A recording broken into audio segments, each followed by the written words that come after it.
AfriKili family and Global PAC nation. In today's show, we will do a quick roundup around the Global PAC. We'll start with the Caribbean, where Kamala wins her election. Yes, indeed, Kamala won her election.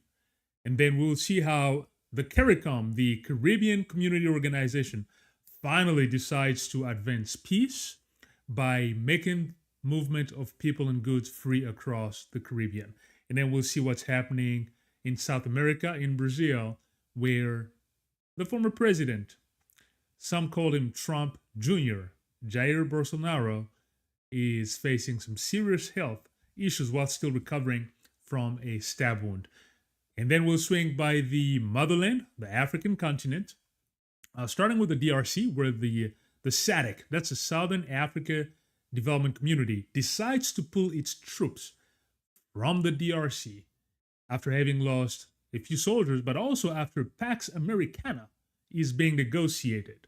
Pax Americana is the peace deal that has been imposed after a lot of pressure by the United States, putting at the same table the DRC on one end and Rwanda on the other side.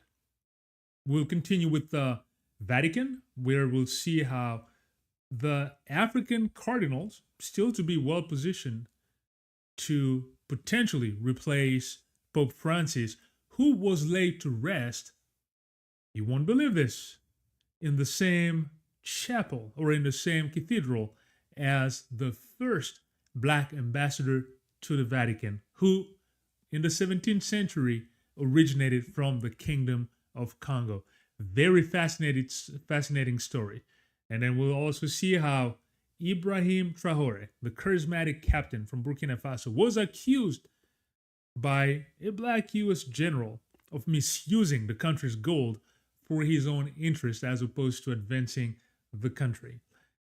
Finally, we'll look at the United States, where it was about time. The 688 unit, that was an all-female Black unit, which also had a movie made about it by Tyler Perry last year. Well, that unit finally is about to get the Congressional Medal of Gold after a bill was introduced back in 2022.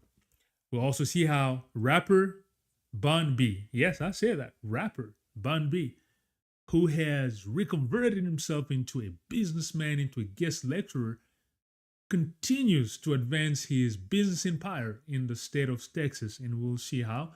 And finally, we'll conclude with the one and only Donald J. Trump, who just crossed the 100-day milestone of his newest administration. We will look back at the trail that he leaves behind him. Is it success? Is it chaos? Depending on how you look at it. But we'll also look at how the Global PAC has been impacted by Donald J. Trump in the last 100 days. So those are some of the news we'll cover today and we'll discuss today on this show. Fasten your seatbelts. Let's dive in and let's get to work.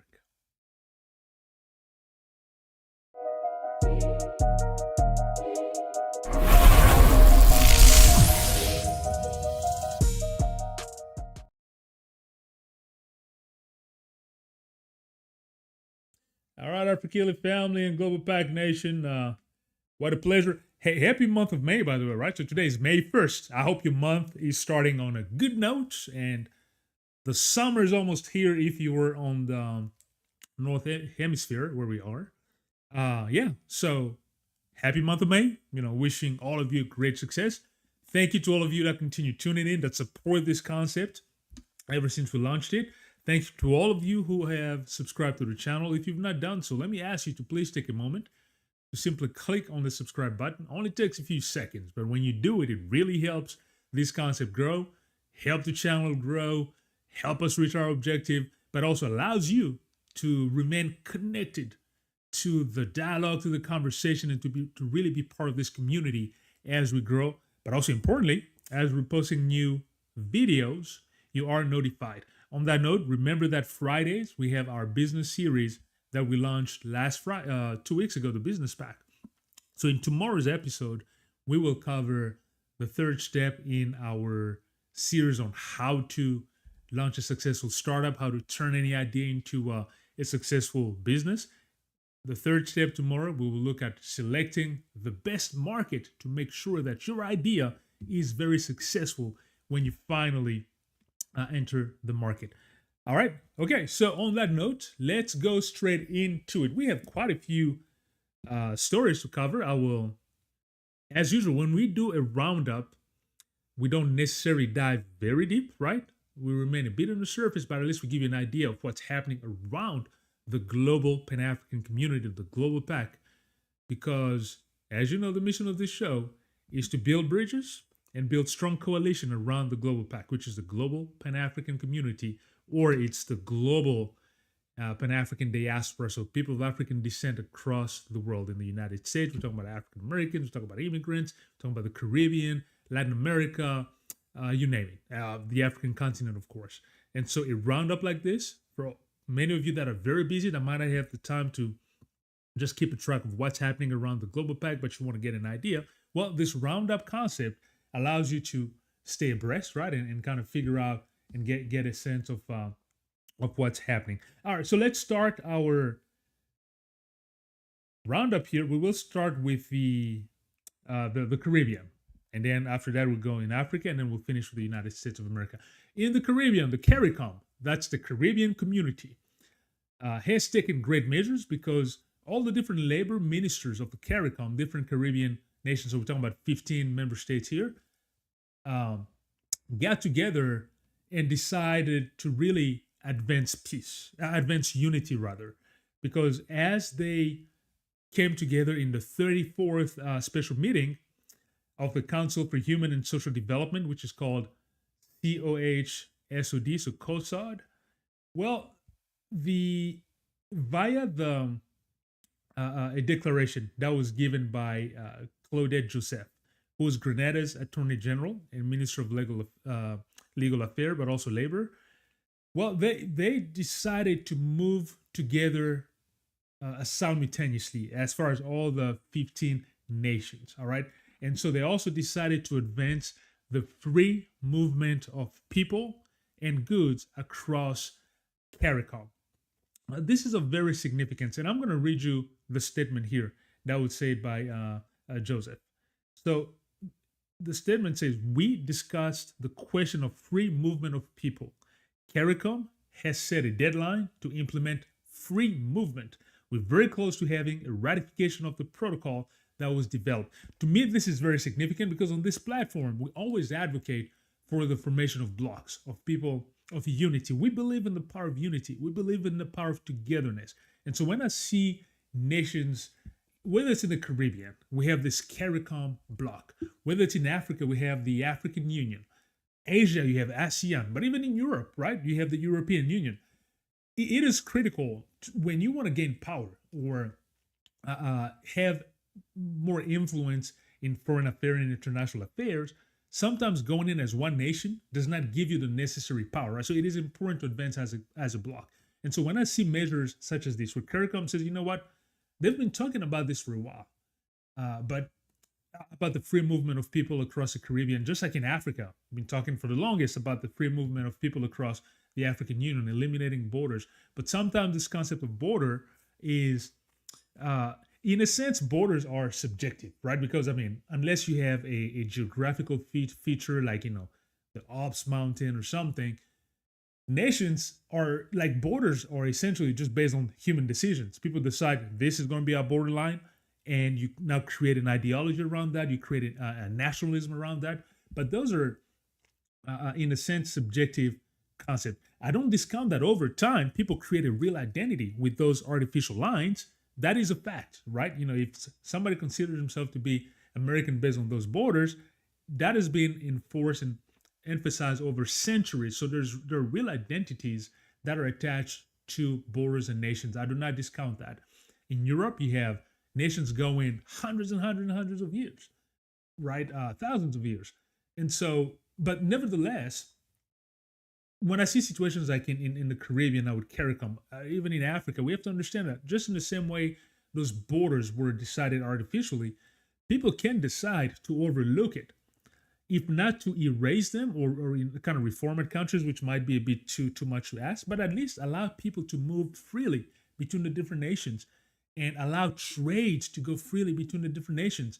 By doing that, you kind of reinforce your region economically, and then you take that, you get on the international scene at the negotiation table. You have more power because you talk as a bloc. I mean, look at the EU. The EU does that. The European Union, when it comes to negotiating with Europe and with the United States and other regions, they advance as a bloc. So going together has power, which is why this platform really constantly advocates for peace, for coalitions, for unity, because we believe in the power of togetherness. So I'm very happy to see what's happening in the CARICOM. Now, granted, it wasn't ratified yet. There's just a protocol that was proposed. We'll continue following it, and hopefully they get to a point where it is finally ratified. All right, let's move on to Trinidad and Tobago, where Kamala won her election. Obviously not Kamala Harris. Here we're talking about Kamala Persad Bisesar, who is the 73-year-old opponent, if you want. Now, she was the first woman to ever become prime minister of Trinidad and Tobago. So she had led the country for 5 years, right? That was from 2010 to 2015. And then now she's been reelected again from 2005 to 25. So she's going to go until 2030. So yeah, so that's significant. Now her party, which is the UNC, the United National Congress, so was in opposition. So they defeated the incumbent party that had been in power for 10 years. It is interesting to know that Kamala's party, the UNC, is primarily supported by Indo-Trinidadians, right? Because you have people of African descent, people of Indian descent, and so on. Well, it's mostly people of Indian descent, so Indo-Trinidadian. And the party that they've defeated, that had been in power for the last 10 years, is Afro-dominated or mostly Afro-supported, and that was the PNM, which is the People National Movement. So congrats to Kamala for winning. Now, some might have said we had wished that Kamala also won in the United States in her last presidential election. Be that as it may, at least we have a Kamala who won in Trinidad and Tobago, the first woman ever to be prime minister of that island back in 2010, and now she's been revoted back into office, 73 years old. On a side note, I mean, as I said before, I kind of wish sometimes leaders across different nations, we would not necessarily have the older folks.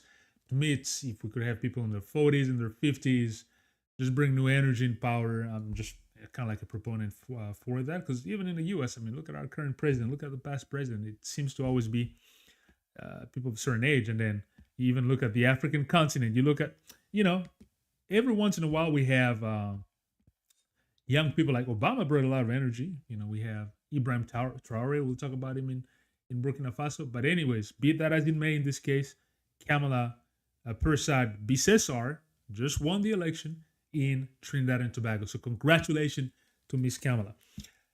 We'll finish the Caribbean but also Latin America region with Brazil. Brazil being, as you know, the country with the most black people outside of Africa when you talk about just a nation. In that country, Jair Bolsonaro, who was the previous president, who was defeated by Lula da Silva back in 2022, well, he's been considered like a Trump Jr. because he's an extreme right, ultra-conservative president. He is somebody who was just not holding punches, was very crude sometimes. Well, he had his own January 6th situation in Brazil. Like how January 6th, how Donald Trump's people invaded the Capitol. I mean, it has been well rehashed. Well, in Brazil too, Jair Bolsonaro initially refused to concede the election, saying that it was rigged, blah, blah, blah. And then his people tried to overthrow the government. So he's been charged of a coup. Well, unfortunately, he had suffered a very serious stabbing wound as he was going through the presidential campaign. And he's been recovering ever since. Well, he's been at the hospital going through intensive care. But he had said he was not capable of addressing or responding to mandates to come to court. Lo and behold, while he was at the hospital, he calls his children, his three sons, or three of his sons, and he makes a YouTube video. Well, when the prosecutors and so on show that this guy who's supposed to be very sick is making a video on YouTube with his sons, guess what? So they summoned him to appear in court, and that was also filmed.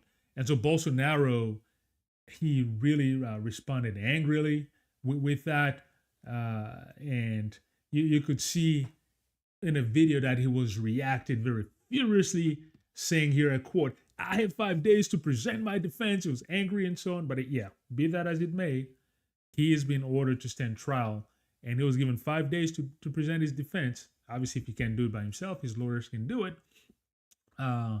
So that is what's happening in Brazil. Brazil, again, is a country of consequence for the Global PAC, the Global Pan-African community, because it's the nation with the most black people of African descent outside of Africa. All right, so let's move on from Latin America and the Caribbean. Let's go into the motherland, Africa. We will start with what's called SADC. Okay, so SADC, that's a Southern African development community. But by the way, I forgot to do this.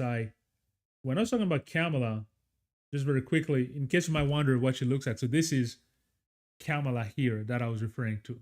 Okay, so that's Miss Kamala, who was reelected president in Trinidad and Tobago. I wanted you to see. You might have never seen what she looks like. So that's the new Prime Minister, Miss Kamala, in Trinidad and Tobago. All right, let's quickly move on to Africa. So I was talking about SADC. So what is SADC? SADC is the, let me just put a map for you so you see. So all those countries in color, in beige, all those countries form what's called the SADC, the Southern African Development Community. All right, so you have all those nations, 16 nations, right? You have the Angolas, you have the DRC, Madagascar, South Africa, Zambia, Malawi, Namibia, Angola, you name it. So Mozambique. Well, the SADC had deployed troops in the Congo and the DRC. All right, back in 2023 as a peacekeeping force. Well, unfortunately, the SADC troops they lost many soldiers, unfortunately, and so about 17. Well, now SADC has decided to pull its troops from that region. Let me see here. Give me 1 second. I'm having some kind of a technical difficulty. Test. Not seeing feedback from the sound. I hope my sound is coming out. Let me see here. Okay, what is happening here?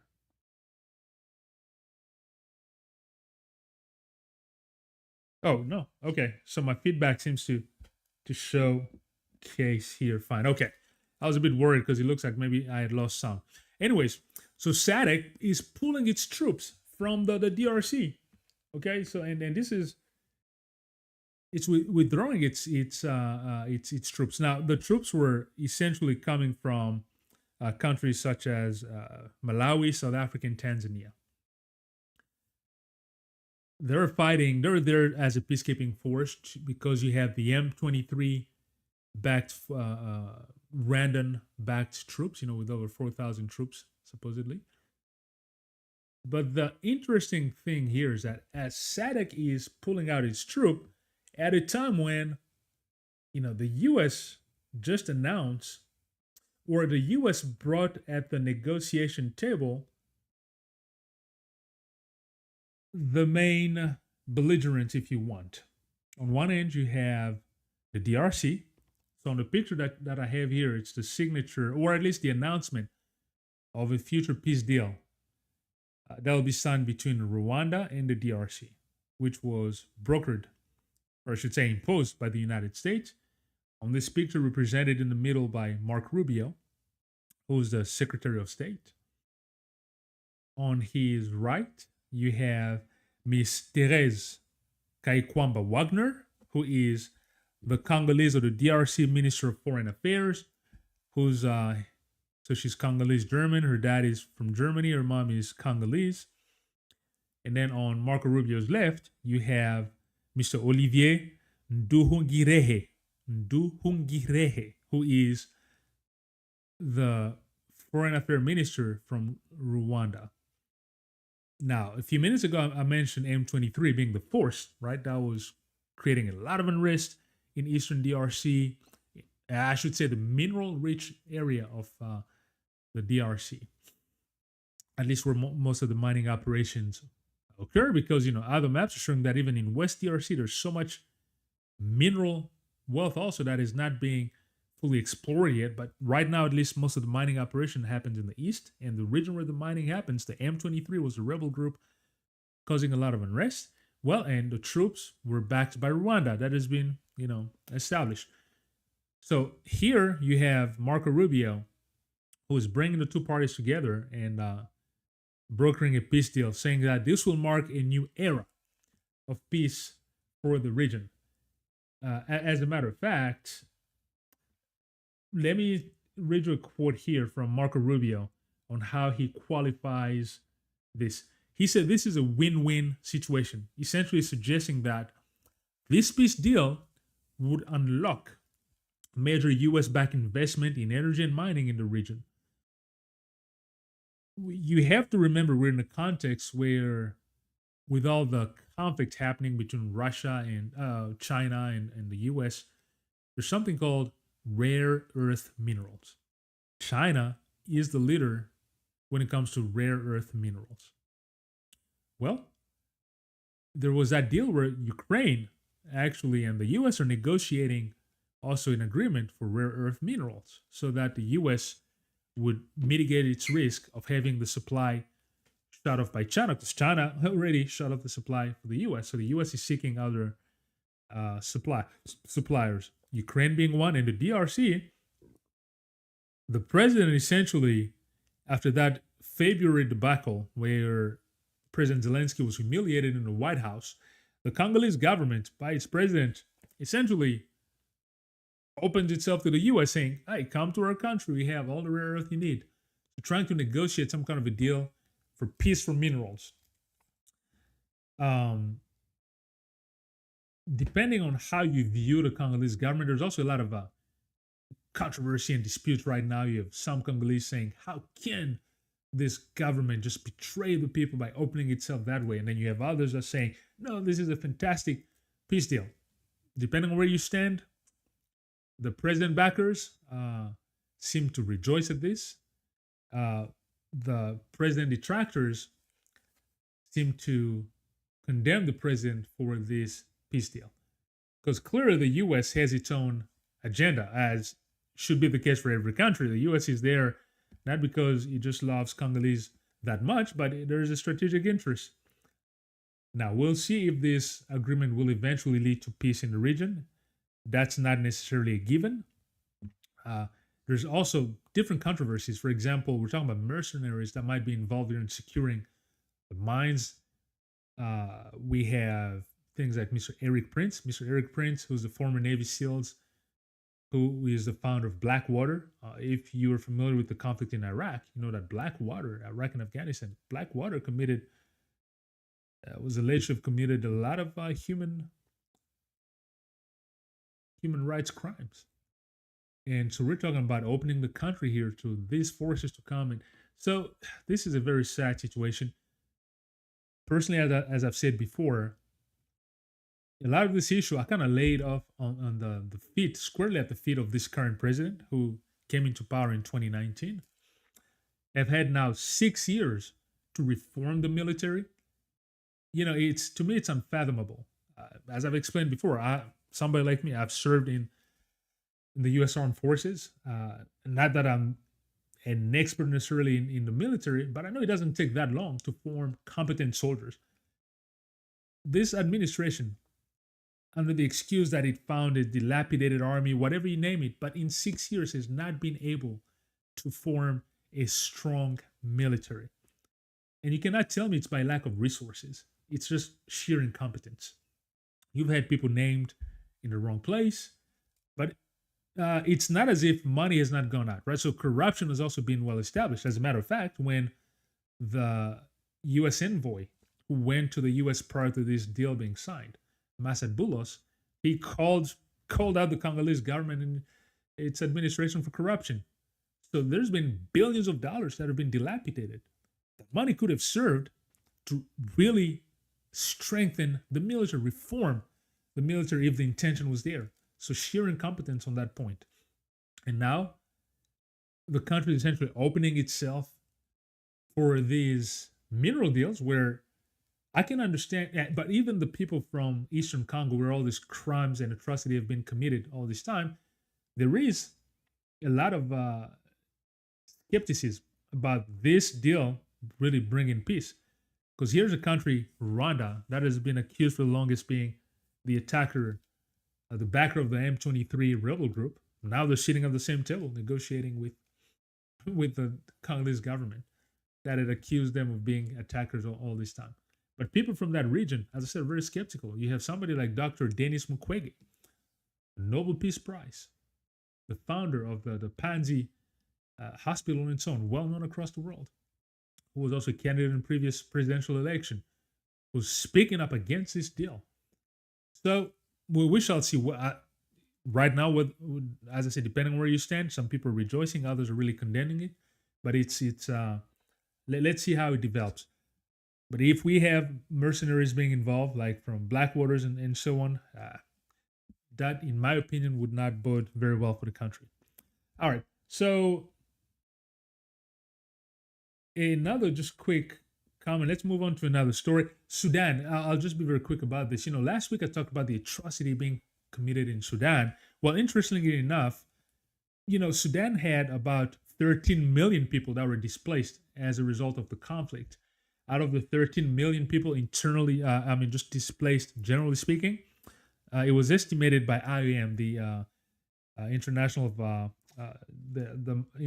Migration Organization of Migration. Out of the 13 million, about 4 million people were refugees. A refugee means they've crossed their borders in other countries. And out of those 4 million, about 1.5 million had fled into neighboring Egypt. Well, IOM has also announced that about 123,000 people have returned from Egypt back into Sudan, especially since the military has taken back control of Khartoum. Khartoum is the capital city. So here, just a quick note. I would like to say, because in the U.S. sometimes we hear a lot of animosity when people utilize the word refugee and so on. Well, you should understand that most refugees want to go back home. Most refugees really want to go back to their house. They flee because of conflict. Some refugees end up staying in the countries that welcome them, but for the most part, refugees want to return home. So look at the case like this, where they have decided to leave the country that welcomed them, Sudan, and go back. Egypt, go back into Sudan, even though peace is not fully being attained. So that should tell you. So it's important to develop compassion when people are fleeing, and you're able to welcome refugees into your surrounding, understanding that they're not there by choice for the most part. They're fleeing because there is death, conflict, hardship. Granted, there are people who relocate for economic reasons, but this animosity we're seeing right now in the U.S. with regards to people applying for asylum, refugees, is something that's ugly sometimes. Which is why, as we see here, the Sudanese people going back in a country which has not fully attained peace. So that should tell you really where people's hearts lie for the most part. And so when they come, they flee because of conflict and so on.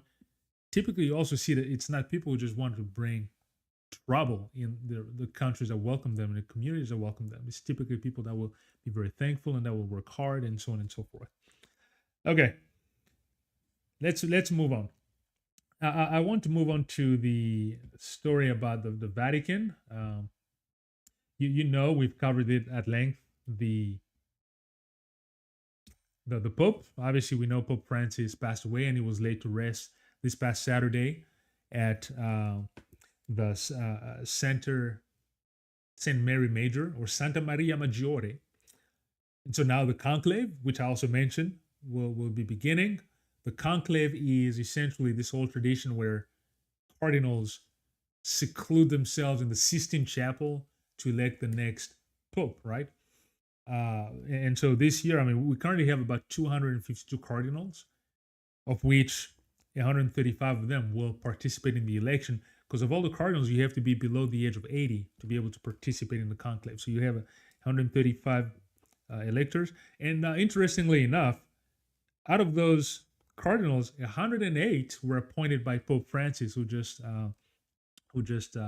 left us. Now, why is this important for the Global PAC? One, as we mentioned, we have 3 African cardinals that potentially could become the first Black Pope.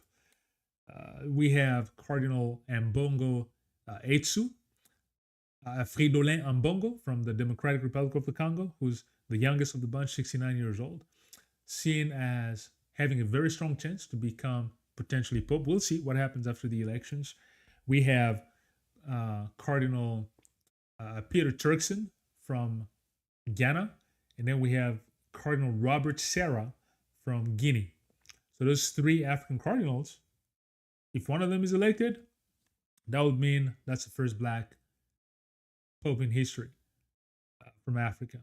Now, you've had Africans before, like you've had 3 African popes from like North Africa, Utica, current day Tunisia and so on, around Carthage and so on. But in terms of in recent history, and also a Black person becoming Pope, that would be a first. So let's see what happens. But not only that, there's another reason why this is also actually very interesting and fascinating. I'm going to put the picture that you see here. Let me see. That you see here. This fellow is called Antonio Emmanuel Nsaku Nevunda. Well, he is also buried at Santa Maria Maggiore. So the same cathedral where Pope Francis decided to be buried outside of the Vatican. So on the other side of the Tiber River, as I mentioned last time, not too far from the Colosseum. So that's where Nevunda, Antonio Emmanuel Nsaku Nevunda, is also buried. Well, this person was the first Black ambassador to the Vatican. That's how he's presented. He was an emissary that was sent from the Kingdom of Congo. He arrived in the Vatican in 1608 in the 17th century. So this is fascinating, right? His bust is the picture that I'm putting here. You can see it if you go to Santa Maria Maggiore, like where the Pope is buried. You also see a bust of Antonio Nsaku Nevunda. So again, the first Black ambassador to the Vatican, who died in 1608. Now, according to history, when he left the Kingdom of Congo, he transitioned to Brazil first, and then I believe went up to Portugal, if I'm not mistaken. Then from Portugal, arriving to Rome, and he died 2 days after arrival. But he was still able to see the Pope. The Pope saw him, gave him sacraments and so on, and then he died 2 days later. But according to history, he made such a big impression that he is buried. The Pope decided to bury him with all the honors at Santa Maria Maggiore. Now, that story, there's also a lot of controversy. If you go online, not everybody agrees with the way it's presented, saying that how can somebody who just arrived 2 days from an African kingdom and then the Pope decide to suddenly just bury him like that with all the honors. So there seems to be more than meet the eye. So you'll hear all kind of controversy if you research the internet. The internet can be wild. You will hear all kind of story, but nevertheless, that's where he's interned. So that's an interesting facts there for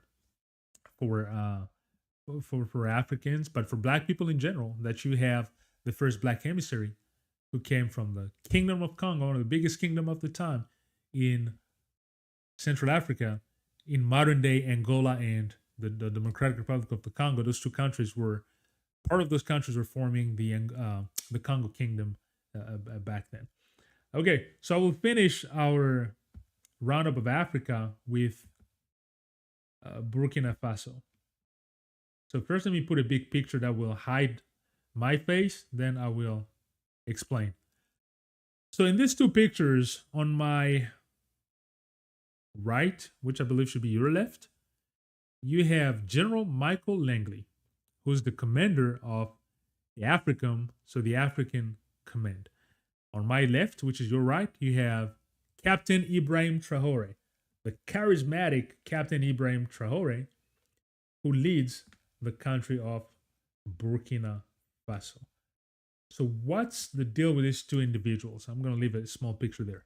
Well, there's a bit of an uproar right now against Langley because General Langley, as he was appearing in front of the Armed Service Committee, there was a hearing in the Senate on April 3rd.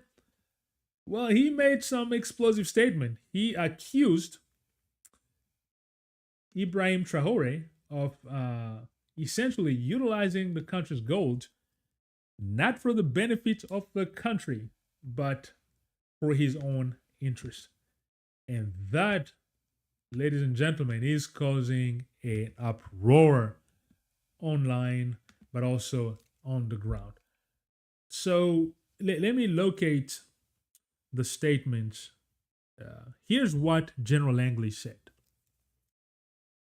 So here, General Langley was responding to a question that was asked by Senator Roger Wicker about corruption and bribery and how that might be linked to trade with China.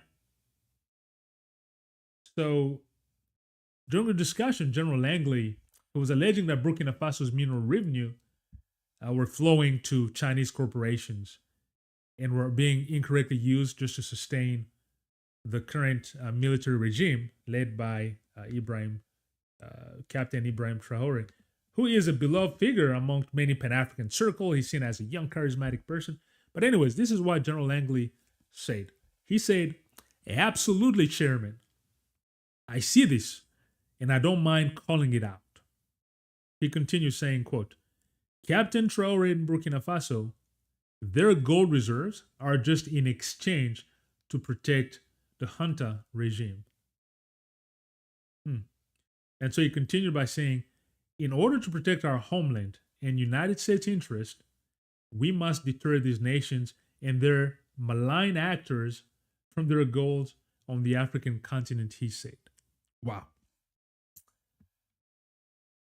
I mean, beyond the neocolonialism sentiment that you have here, beyond the paternalistic tone, this is a general.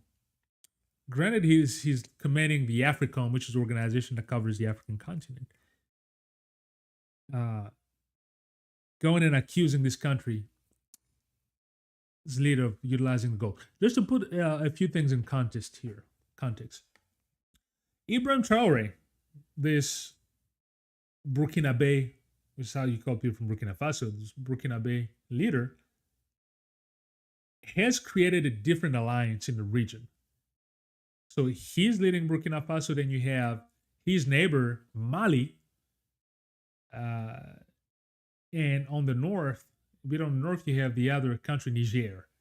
Those three countries, you had coup d'etat, military regimes now, because soldiers did military coup.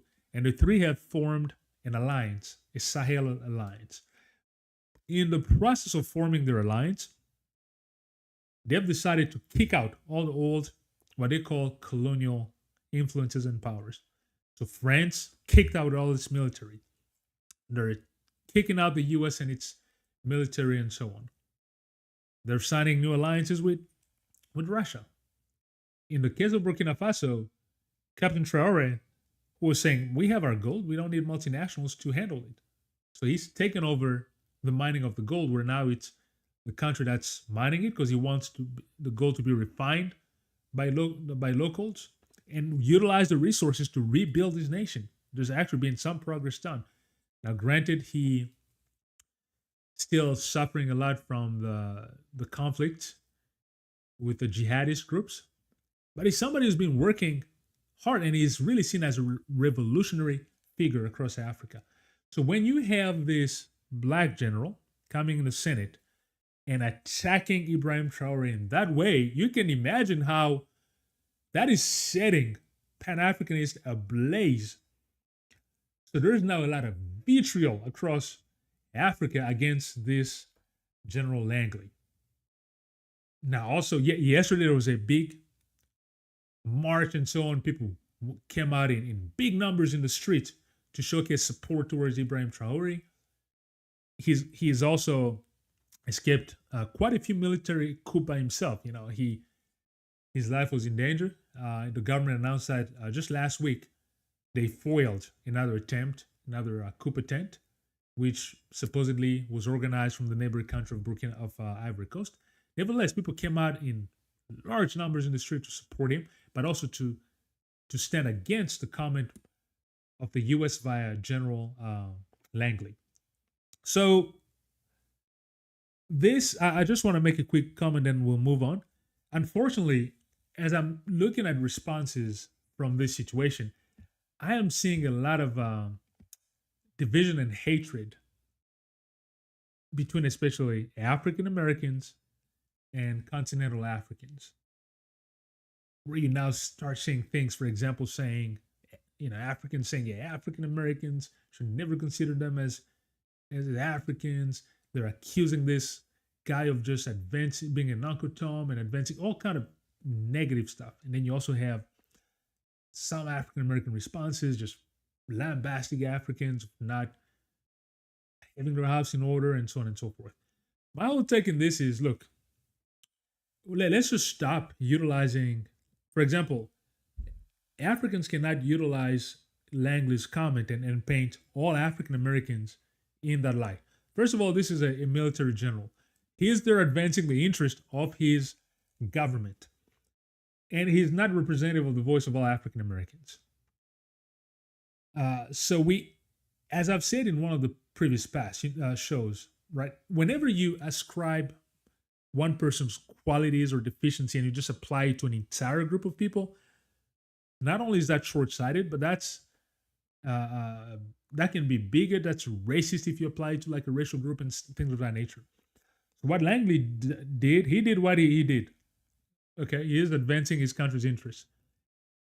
Minerals are there. Obviously, the U.S. wants better control. The U.S. does not want to see China advance, so they will speak up against that. Now, let's understand that.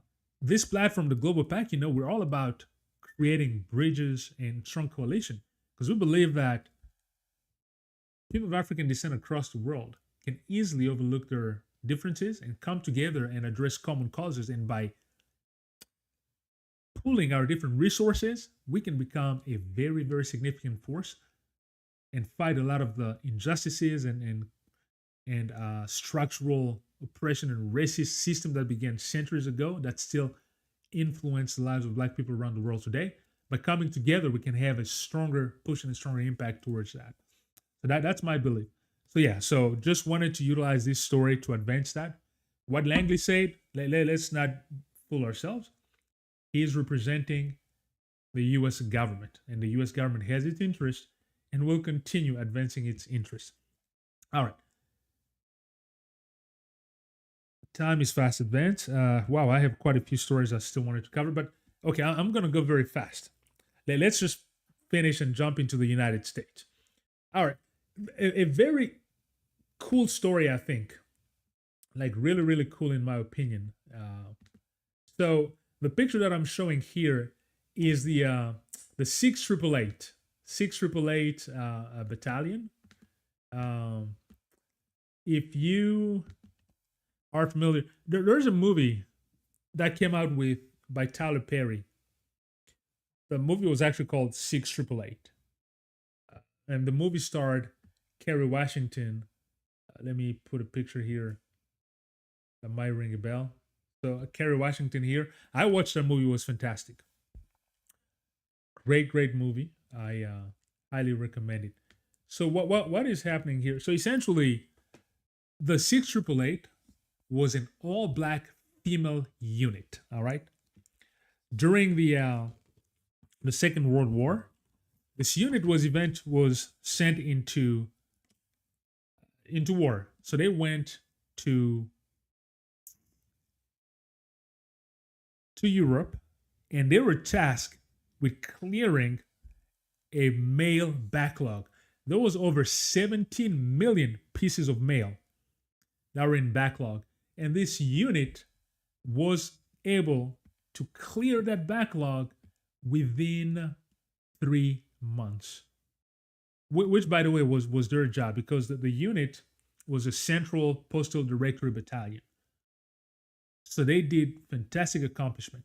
And so these black women, once the army became integrated, so they wanted to join the effort. They had fought for a long time to be part of the ongoing war efforts. So they were sent as an all-black unit to Europe.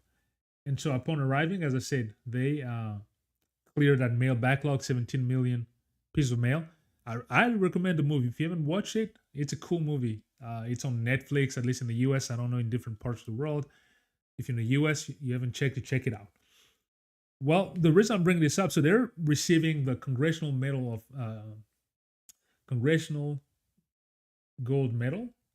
So this will be awarded to them, and this is the effort of Wisconsin Rep. Gwen Moore, who co-sponsored the bill in 2022 to recognize the effort of these ladies that for the longest had not been recognized. I mean, if you're familiar with U.S. history, you know that the way history was written is that the accomplishment of many black people were constantly swept under the rug, hidden, changed, transformed, not brought to the forefront. And unfortunately, that effort might even continue. We see things like in Florida, we see all these anti-DEI measures where stories are being put aside, books are being banned. You want to talk about black history, you're accused of being divisive and so on. So it's something that has gone on for a very long time in the U.S. But it's good to see that in this case, at least, thanks to the effort of Rep. Gwen Moore, who's an African American representative from Wisconsin, well, finally, this battalion is being recognized as the 6888 Battalion. So 6888, the 6888, will receive the Congressional Medal of Gold. So that is just fantastic. In terms of when that will happen, the Congressional Gold Medal will be awarded. Let me see here. I had the date down. Let me not say something incorrect here, because there will be a ceremony that will celebrate the 6th. And by the way, the legislation that was proposed was voted for 22-0. So at least that's positive, to see that nobody opposed this in Congress. That is a good sign in terms of the different possibilities. How sometimes you can cross party line and just do what is right. You know what, ladies and gentlemen, I had the dates, but for some reason I'm not sure what I did with it. So if I find it, I might just write it down at some point. But just know that, so they will be recognized, and they will the unit, the battalion, will get the Congressional Gold Medal. All right, let's move on. Time is advancing very quickly. Our next story is a bit different. I'm going to talk about a rapper called Bun B. Bun B, who was born Bernard James Freeman. Bernard James Freeman. If you don't know what Bun B looks like, here he is. So you might be wondering, why are we even talking about a rap story? A rap story on our show here. Let me see. 1 second. Okay, so there it is. So that's his picture. You should be able to see Bun B here. So so Mr. Bernard James Freeman, who's 52 years old. A few reasons why I'm bringing this up. So this is a testament of what's possible. How just because you're a black person doesn't mean you're less than others. Just because you came out of poverty doesn't mean you're not capable of great things. Bun B, who began as a rapper, he was one of the co-founders of the rap group UGK, who was founded with the late P.A.C, who passed away.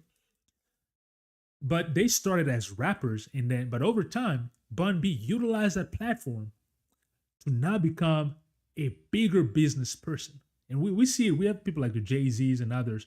But this, from where I am in Texas, in Houston, this is pretty cool because he's from the local scene. He was born in Texas, in Houston, grew up out here and so on.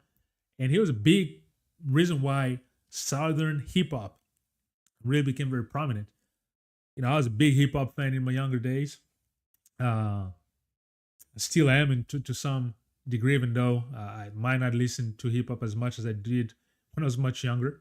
Nevertheless, Bun B, who's now a guest lecturer, for example, at Rice University, my alma mater, as I said the other time, so he went from rap in poor circumstances, a music that initially was underestimated by many as just another black, violent type of music, to now actually leading the culture. You know, form of music created by black people leading the entertainment culture and so on across the world. So he is a guest lecturer, but more importantly, he is growing his business empire. So he has a chain of a burger fast food, which, man, let me tell you, if you're in Houston, Texas, you know what Trill Burger is. So Trill, Trill.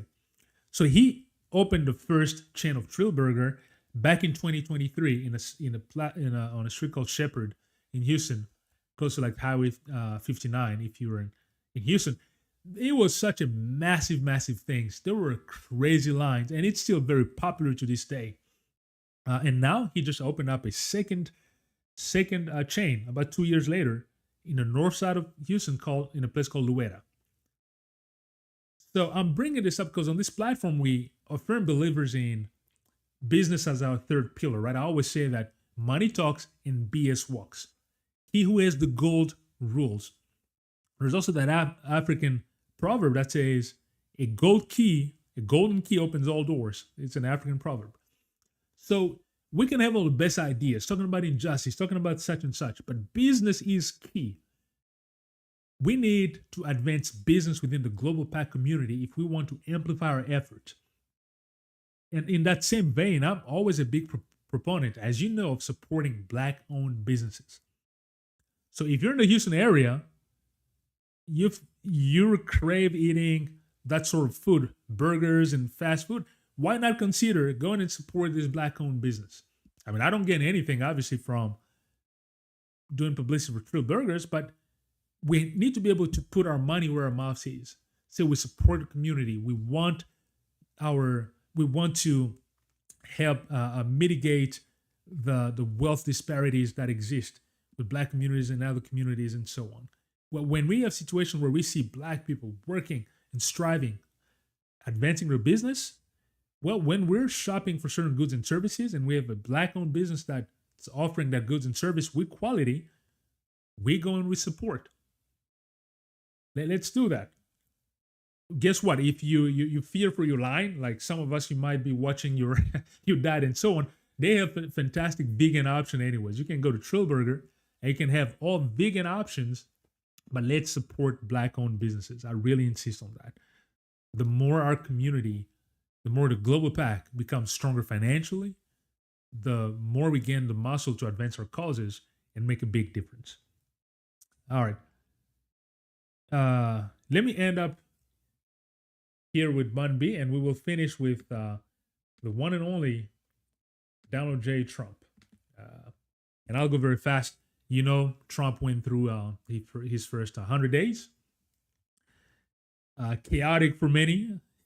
We've seen all sort of things. We went from the Gulf of America to the Gulf of Mexico being Trump wanting to transform it into the Gulf of America.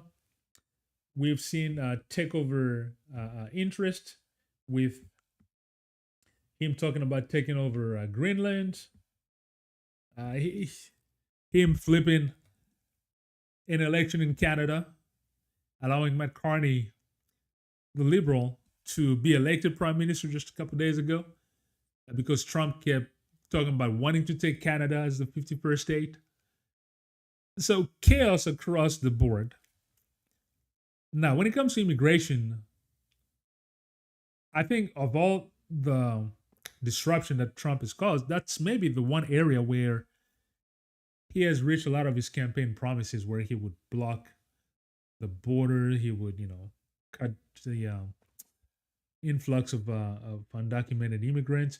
And we have to say, I mean, with all the scare tactics, all the deportations, all the very public cases and so on, I mean, the flow of immigrants at the border has literally stopped. So on that note, I mean, you kind of have to say he said he would do it, and that's, you see that the results are there. We might disagree in the manner in which that's done, but that's being done. But in everything else, I think it's been an utter failure with everything that was promised, or at least what Trump is doing. Let's start with Dodge. I mean, Elon Musk, which you see here on this picture, president number one or president number two, president number three. We have the Donald Trump triumvirate with J.D. Vance and Elon Musk, and Trump came with a lot of fanfare. They were going to slash government expenditure, create a lot of savings. Well, that is tanked, has it not? All the savings that were promised, they have not happened. So Doge, led by Elon Musk, total failure. And now it trickled down to Elon Musk's company, Tesla, with 71% loss of profit and so on. And now Elon Musk stepping away from his role as the main advisor, now saying he would be in the White House only a couple of days per week. And then eventually Trump said he might lose his special advisor status. So Doge, chaotic. They slashed a lot of positions in government. Well, in a way, we might say it's chaotic, but maybe it's Trump and his, or at least Musk and all their libertarian, they might be happy because, libertarians are all about the small government and so on. So they might be happy with this chaos, slashing the size of the government. But for the population as at large, Dodge has been an utter failure. Tariffs. I mean, can anybody say that tariffs have been a success? China fighting back. Trump saying he wanted China to call. Well, we've heard report of the Trump government actually contacting the Chinese government. Total reversal. He's changed his stance multiple times on tariffs, applying tariffs on something, then the next day taking it off. Total chaos. Failure on that note. Foreign policy. Trump came in with a lot of promises. He would end the war in Ukraine in one day. Remember that debate with Kamala Harris? The day I become president, one day I'll end the conflict. And he said, as a matter of fact, even before I become president, I will make a call and the conflict will end. How is that going? I think it's been way more than one day. Not working. And he even recognized himself a couple of days ago. He said, well, when he talked about one day, maybe he was exaggerating a bit. Maybe. I mean, are you kidding me? The conflict in Israel and so on. Came saying that there was a peace deal that was signed. Totally failed. Conflict continues. Israel is continuing its genocide and its atrocious murder of innocent Palestinian men, women, and children. Carnage, unfortunately. Failure. We have retribution. Trump utilizing the power of the government to really go after people. He's talking about a witch hunt. Well, he is doing the witch hunting right now. You have the DEI. So you have Signalgate, where with the incompetent Pete Hegseth leading the Department of Defense. Incompetent, absolutely. Because as I've said in one of the previous shows, Trump came promising meritocracy will put the best people. Then you have Pete Hegseth, zero experience in terms of administration and so on, replaced Lloyd Austin, who was a 4-star general, and Trump had accused him of being a DEI hire, incompetent. But then you have Pete Hegseth. Like, come on, folks. No comparison, but failure on that note. So ultimately, there's been a lot of chaos caused, but from our point of view, we're interested with the Global PAC, the Global Pan African Community. Well, when I look at the Caribbean, I look at Africa and so on, I think this first 100 days, if anything, have been a great wake up call for the Global PAC. When you see the pain caused by the USAID cancellation, like in many African nations, because Africa is the biggest continent, the continent that was the biggest beneficiary of USAID, for example, programs of AIDS and so on being interrupted. So there's been a lot of pain that was caused, but that has been a great wake up call. As even if you remember one show, we talked about Chihombori Kwao, the former African Union representative in the United States. Talking about African leaders must wake up. Well, I think Trump has caused a wake up call where you're now seeing people thinking how to solidify themselves with different alternative ways. You have CARICOM in the Caribbean, people talking about coming together to have a joint and common response with regards to the tariffs and the threat posed by the risk posed by Trump. You have across the African continent, government waking up to the fact that they need to utilize their resources better to stand up against this bullying that comes from the Trump administration.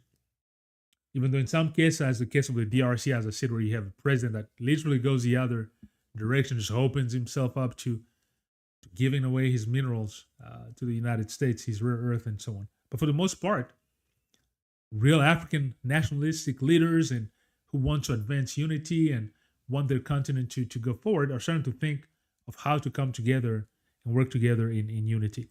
So I think the first 100 days, in terms of assessment for the Global PAC, it has been a tremendous wake-up call. And I think the disengagement from the Trump administration wanting to advance the America First policy and disengaging from many African positions is actually an opportunity that will strengthen the African continent in the long term, but not only the African continent, the Global PAC in general. Look at the Caribbean, even within the United States, African American communities and Black communities in general that are impacted by all these anti-DEI measures. We talk about education. How the NAACP, for example, was suing the Department of Education. There's a certain strength that there's a certain unity that's being formed in terms of how to address that with regards to the African American community in general. Now, granted, the African American community is not a monolith and will never be a monolith. I will never suggest that. Nevertheless, it is always possible, regardless of our diversities, to overlook our differences but identify common causes and then join our forces in addressing those common causes. That is very possible. And with regards to the some of the threats posed by the Trump administration, I can see some of that happening even within the United States. So the Global PAC in general, there's a wake-up call that you need to come together. We need to form coalitions, bridges, and work in unity. There's strength in numbers. And as we do that, it allows us to thrive together, really raise the tide for all boats. And as I always contend on this show, this is never about racism, but I strongly believe if we get to a world where there's more unity and we're able to eliminate a lot of the oppressions and systems that are implemented to oppress for centuries, if we can eliminate some of this system and equalize relations and allow and set up systems where inequalities are gradually eliminated, that will be for the benefit of humanity. I strongly believe that. I believe it's very inefficient when we have some of these inequalities. It doesn't benefit the world, humanity as a whole. The more we arrive towards that equal balance, the more it will be for humanity. That's my belief on this platform. All right, so it's been over an hour. I'm going to end up here for now. As has become the custom, I will end with a quote. Quotes are always designed to strengthen us, to motivate us, and just allow us to continue the fight, to continue the struggle. So the quote, since I talked about Captain Ibrahim Traoré, well, the quote comes from none other than himself. And so his quote here simply says, "We only kneel before our parents and God. We only kneel before our parents and God," which is true. We need to be able to stand for what we believe. We do not back down for anybody. We do not kneel for anybody. Confidently, we have to believe in ourselves. We're strong people, capable people, beautiful people.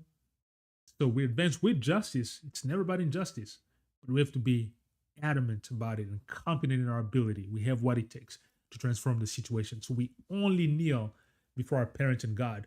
And the parents here is, it's also a very African concept where elders are respected. Your parents, you almost venerate your parents, right? In a sense, because you owe them life via God. So yeah, so that's really the message I want to leave you with today. All right, AfriKili Nation, Global PAC Nation, it's been a long show, an hour and 5 minutes, so I will end up here for today. Again, let me remind you to please subscribe to the channel if you've not done so. Only takes a second, but it helps the channel grow, allows you to also be part of the conversation as we go forward. So thank you in advance for that. But thank you to all of you who already subscribed and who continue supporting this show. On that note, remember, we are very powerful people. We're strong people. We're beautiful people. Above all, we are the Global PAC. So until next time, peace be with you. Asante sana, which means thank you very much in Swahili. And remember, we are the Global PAC. Thank you very much. Remember to tune in tomorrow for our business series, where we continue the series to help you transform any idea into a viable business. And tomorrow we will talk about how to select the best market for your idea. Thank you very much. See you next time.